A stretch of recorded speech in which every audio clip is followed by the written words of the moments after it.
ہر طرح کی تعریف اللہ کے لیے ہے، ہر طرح کی تعریف اللہ کے لیے ہے جو کریم، سخی، غالب، نہایت رحم کرنے والا اور بخشنے والا ہے۔ اس نے اپنے بندوں کو سب سے معزز اور سب سے زیادہ زیارت کیے جانے والے گھر کی طرف بلایا اور انہیں ام القریٰ کے لیے آواز دی تاکہ ان کی خوب ضیافت و مہمان نوازی کرے اور ان سے گناہوں اور بوجھوں کو دور کرے۔ میں گواہی دیتا ہوں کہ اللہ کے علاوہ کوئی معبود نہیں، وہ یکتا ہے، اس کا کوئی شریک نہیں، بقا و دوام اور اقتدار میں وہ اکیلا ہے، اور میں گواہی دیتا ہوں کہ محمد اللہ کے بندے اور اس کے رسول ہیں۔ طواف و سعی اور رمی جمار کرنے والوں میں آپ سب سے بہتر ہیں۔ اللہ کا درود و سلام اور برکت نازل ہو آپ پر اور آپ کے پاک باز آل پر اور چنیدہ اصحاب پر، تابعین پر اور قیامت تک اچھے طریقے سے ان کی پیروی کرنے والوں پر۔ اما بعد، میں آپ کو اے لوگوں اور اپنے آپ کو اللہ کے تقوی کی وصیت کرتا ہوں۔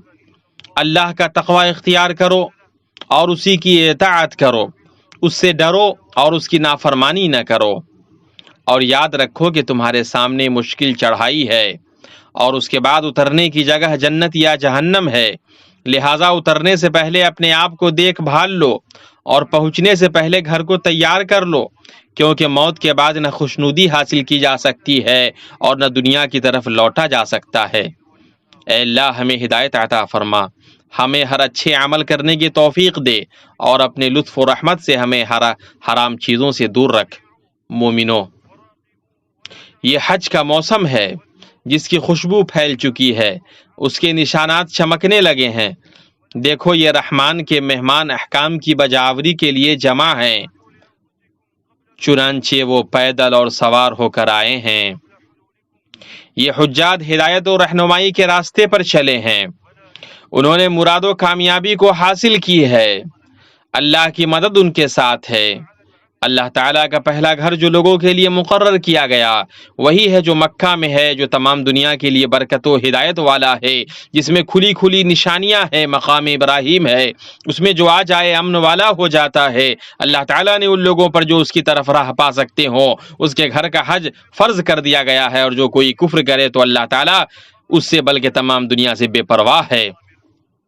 حج اسلام کا عظیم رکن اور اس کا شاندار اجتماع ہے۔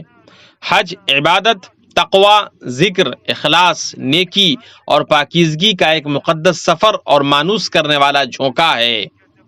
اس میں خالق سے رشتے کی تجدید اور عہد و پیمان کی توثیق ہوتی ہے۔ یہ معزز اور افضل ترین عبادتوں میں سے ہے اور طاعتوں میں سب سے اعلیٰ اور اہم ترین ہے۔ اس کے لیے اتنا ہی کافی ہے کہ یہ گناہوں کو مٹانے والا ہے اور اس کا بدلہ جنت ہے۔ نبی صلی اللہ علیہ وسلم نے فرمایا، جس شخص نے محض اللہ کے لیے حج کیا اور فحش کام اور فسق و فجور میں مبتلا نہیں ہوا تو وہ اس دن کی طرح گناہوں سے پاک و صاف ہو کر لوٹے گا جس دن اس کی ماں نے اس کو جنم دیا تھا۔ آپ صلی اللہ علیہ وسلم نے فرمایا، حج مبرور کا بدلہ جنت کے سوا کچھ بھی نہیں۔ ان دونوں حدیثوں کو بخاری اور مسلم نے روایت کیا ہے۔ آپ صلی اللہ علیہ وسلم سے پوچھا گیا، کون سا عمل سب سے افضل ہے؟ آپ صلی اللہ علیہ وسلم نے فرمایا، اللہ اور اس کے رسول پر ایمان لانا۔ پوچھا گیا، پھر اس کے بعد کون سا؟ آپ نے فرمایا، اللہ کے راستے میں جہاد کرنا۔ پوچھا گیا، پھر کون سا؟ آپ نے فرمایا، حج مبرور۔ اس حدیث کو مسلم نے روایت کیا ہے۔ حج مبرور ایسا حج ہے جس کو اس کے پورے احکام کے ساتھ پورا کیا گیا ہو اور اس میں کوئی معصیت نہیں کی گئی ہو۔ اللہ کے بندو، جو شخص بھی عبادتوں کا بصیرت کے ساتھ جائزہ لے گا وہ جانے گا کہ یہ عبادتیں ایسے طریقے سے جڑی ہوئی ہیں جو روح کی پاکیزگی، دل کی اصلاح اور دل کو اس کے رب سے جوڑنے کے باطنی مقصد کی طرف رہنمائی کرتی ہیں، اور حج انہی عبادات میں سے ایک ہے۔ یہ عبادت شاندار اسباق اور مفید حکمتوں سے بھری ہوئی ہے، تاہم بہت سارے لوگوں میں یہ سب ندارد ہوتا ہے، اس لیے کہ وہ چھلکے کو لے لیتے ہیں اور گودے کو پھینک دیتے ہیں۔ حج کا سب سے اہم سبق اور حکمت توحید کا حصول اور اللہ تعالیٰ کے لیے اس کو خاص کرنا ہے۔ خانہ کعبہ کو توحید پر قائم کیا گیا اور اس کی بنیاد ہدایت پر رکھی گئی۔ اس گھر کو ابو الانبیاء امام الحنفاء ابراہیم علیہ السلام نے تعمیر کیا، اور وہاں انہیں حکم دیا گیا کہ اللہ کے ساتھ کسی کو شریک نہ کریں، بائیں طور کہ اپنے عمل کو خالص اللہ کے لیے کریں اور اس گھر کو اللہ کے نام پر قائم کریں۔ اللہ تعالیٰ کا فرمان ہے، اور جب کہ ہم نے ابراہیم کو کعبہ کے مکان کی جگہ مقرر کر دی اس شرط پر کہ میرے ساتھ کسی کو شریک نہ کرنا، اور میرے گھر کو طواف، قیام، رکوع، سجدہ کرنے والوں کے لیے پاک صاف رکھنا۔ ابراہیم علیہ السلام اس گھر کو بناتے وقت ان الفاظ میں دعا کر رہے تھے: اے ہمارے رب، ہمیں اپنا فرما بردار بنا لے اور ہماری اولاد میں سے بھی ایک جماعت کو اپنی اطاعت گزار رکھ۔ حج کے اعمال و افعال توحید پر مبنی ہے اور اس کو مضبوط کرنے والے ہیں، بئی طور کہ اللہ کے لیے عاجزی اور خضوع اختیار کرتے ہوئے، اللہ پر بھروسہ اور خشوع اختیار کرتے ہوئے انہیں انجام دیا جائے اور عبادت صرف ایک اللہ ہی کی جائے۔ سورہ حج کے اندر حج کی آیات میں اللہ تعالیٰ فرماتا ہے: پس تمہیں بتوں کی گندگی سے بچتے رہنا چاہیے اور جھوٹی بات سے بھی پرہیز کرنا چاہیے، اللہ کی توحید کو مانتے ہوئے اس کے ساتھ کسی کو شریک نہ کرتے ہوئے۔ سنو، اللہ کے ساتھ شریک کرنے والا کوئی آسمان سے گر پڑا، اب یا تو اسے پرندے اچک لے جائیں گے یا ہوا کسی دور دراز کی جگہ پر پھینک دے گی۔ ایک مسلمان صرف اللہ وحدہ سے ہی رجوع کرتا ہے، اس کے لیے یہ جائز نہیں ہے کہ وہ کسی اور سے مانگے یا وسیلہ اختیار کرے یا اس کے سامنے اپنی ضرورتیں رکھے یا اپنے مولا عز و جل کے علاوہ کسی اور کے لیے ظاہری یا باطنی عمل کو انجام دے۔ حج میں اے لوگو، اللہ آپ کی حفاظت فرمائے، نفس برائیوں سے پاک کیا جاتا ہے اور نیکیوں پر اس کی تربیت کی جاتی ہے، یعنی تقوی پر تربیت کی جاتی ہے اور فرما برداری کی عادت ڈالی جاتی ہے، حسن سلوک اور اچھے اخلاق پر اس کی پرورش کی جاتی ہے۔ حج کے مہینے معین ہیں جو معلوم ہے، تو شخص ان مہینوں میں حج کی نیت کر لے تو حج کے دنوں میں نہ عورتوں سے اختلاط کرے اور نہ کوئی برا کام کرے، نہ کسی سے جھگڑے۔ مسلمانوں، حج میں اسلامی اتحاد اور ایمانی اخوت کا منظر عیاں ہوتا ہے، جس کا حکم ہمارے رب العزت نے اپنی اس قول کے ذریعے دیا ہے: اللہ تعالیٰ کی رسی کو سب مل کر مضبوط تھام لو اور پھوٹ نہ ڈالو اور مشرکین میں سے نہ ہو جاؤ۔ اللہ کی رسی کو مضبوطی سے تھام لو اور پھوٹ نہ ڈالو اور مشرکین میں سے نہ ہو جاؤ، ان لوگوں میں سے جنہوں نے اپنے دین کو ٹکڑے ٹکڑے کر دیا اور خود بھی گروہ گروہ ہو گئے۔ یاد رکھو، سارے مسلمان بھائی بھائی ہیں۔ اللہ کے نبی نے حجۃ الوداع کے موقع سے فرمایا: اے لوگو، تمہارا رب ایک ہے، تمہارے والد آدم ایک ہیں۔ خبردار، کسی عربی کو عجمی پر کوئی فضیلت نہیں، نہ کسی عجمی کو کسی عربی پر فضیلت ہے، نہ کسی سرخ کو سیاہ پر اور نہ کسی سیاہ کو سرخ پر فضیلت ہے، سوائے تقوی کی صورت میں۔ اس حدیث کو امام احمد نے روایت کیا ہے۔ دیکھو، مسلمانوں کے لیے اس عظیم درس سے آگاہی اور اس معزز مقصد کی حفاظت کی کتنی ضرورت ہے۔ چنانچہ وہ اپنی زندگیوں سے تفرقہ اور اختلاف کے اسباب کو جڑ سے اکھاڑ پھینکیں اور اپنے امام محمد صلی اللہ علیہ وسلم کی پکار پر لبیک کہتے ہوئے باہمی تعاون اور اتحاد و اتفاق کی کوشش کریں کہ ایک دوسرے سے حسد نہ کرو، ایک دوسرے کے لیے دھوکے سے قیمتیں نہ بڑھاؤ، ایک دوسرے سے بغض نہ رکھو، ایک دوسرے سے منہ نہ پھیرو، تم میں سے کوئی دوسرے کے سودے پر سودا نہ کرے اور اللہ کے بندے بن جاؤ جو آپس میں بھائی بھائی ہیں۔ اس کو بخاری اور مسلم نے روایت کیا ہے۔ اللہ تعالیٰ مجھے اور آپ کو قرآن و سنت میں برکت دے اور مجھے اور آپ کو ان دونوں کی پاکیزہ ہدایات سے فائدہ پہنچائے۔ میں وہ کہہ رہا ہوں جو آپ نے سنا، میں اللہ سے مغفرت طلب کرتا ہوں، اپنے لیے، آپ کے لیے اور تمام مسلمانوں کے لیے۔ ہر طرح کے گناہ اور خطاؤں سے تم بھی اسے مغفرت طلب کرو، بے شک وہ توبہ کرنے والوں کو معاف کرنے والا ہے۔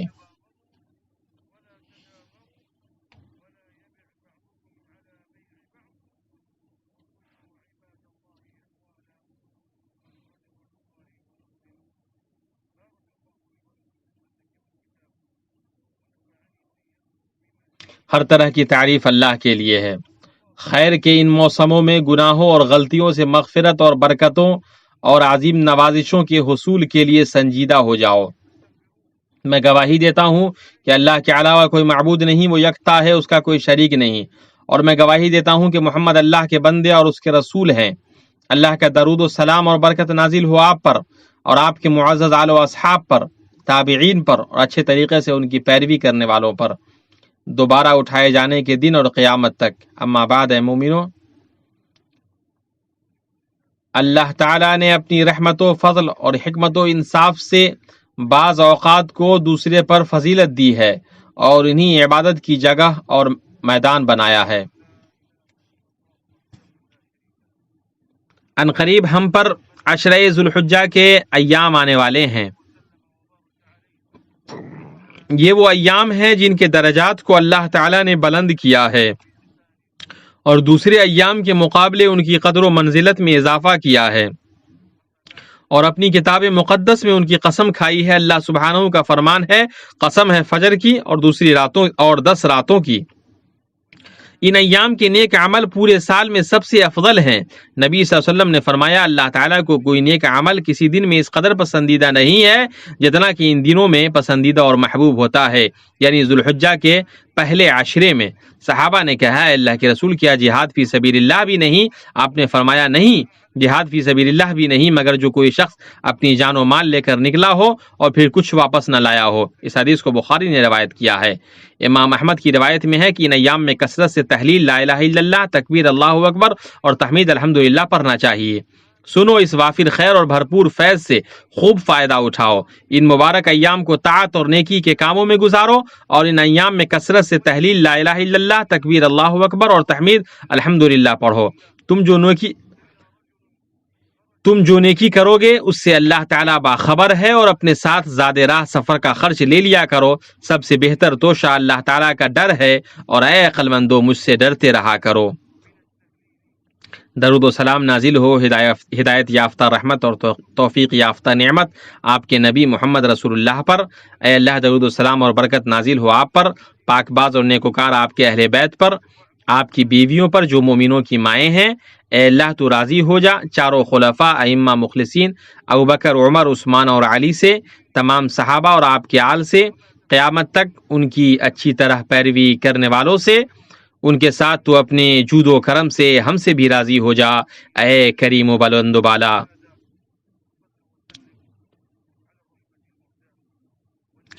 اے اللہ، اسلام اور مسلمانوں کو عزت دے۔ اے اللہ، اسلام اور مسلمانوں کو عزت دے، دین کے حدود کی حفاظت فرما اور اپنے مومن بندوں کی مدد فرما۔ اے اللہ، مصیبت زدہ مسلمانوں کی مصیبت کو دور فرما اور پریشان حالوں کی پریشانی کو دور فرما، قرض داروں کے قرض کو ادا کروا دے اور ہمارے مریضوں اور بیمار مسلمانوں کو اپنی رحمت سے شفا عطا فرما۔ اے سب سے زیادہ رحم کرنے والے، اے اللہ، ہمیں اپنے وطنوں میں محفوظ رکھ، ہمارے اماموں اور حکمرانوں کی اصلاح فرما اور حق، توفیق اور درستگی کے ذریعے ہمارے امام اور ہمارے حکمرانوں کی تائید فرما۔ اے اللہ، ان کو اور ان کے ولی عہد کو اس چیز کی توفیق دے جس میں ملک اور لوگوں کی بھلائی ہے۔ اے رب العالمین، اے اللہ، حدود اور سرحدوں پر تعینات ہمارے سپاہیوں کو درستگی عطا فرما۔ اے اللہ، تو ان کا معین و مددگار اور حامی و ناصر بن جا۔ اے ہمارے رب، ہم نے اپنی جانوں پر بہت ظلم کیا، تو ہی گناہوں کو بخشنے والا ہے۔ تو اپنی مغفرت کے ذریعے ہمیں بخش دے اور ہم پر رحم فرما، تو نہایت بخشنے والا رحم کرنے والا ہے۔ اے اللہ، تو اپنا ذکر کرنے، شکر کرنے اور بہتر انداز میں عبادت کرنے پر ہماری مدد فرما۔ اے اللہ، حجاج و معتمرین کی حفاظت فرما، ان کے مناسک کی ادائیگی میں آسانی فرما اور انہیں توفیق و رضا اور قبولیت عطا فرما۔ اے وہ ذات جسے سب سے زیادہ امید ہے اور جو سب سے زیادہ معزز ہے، اے ہمارے رب، ہمیں دنیا میں نیکی دے اور آخرت میں بھی بھلائی عطا فرما اور ہمیں عذاب جہنم سے نجات دے۔ یہ جو کچھ بیان کرتے ہیں تمہارا پروردگار جو صاحب عزت ہے اس سے پاک ہے، اور پیغمبروں پر سلام اور سب طرح کی تعریف اللہ رب العالمین کے لیے ہے۔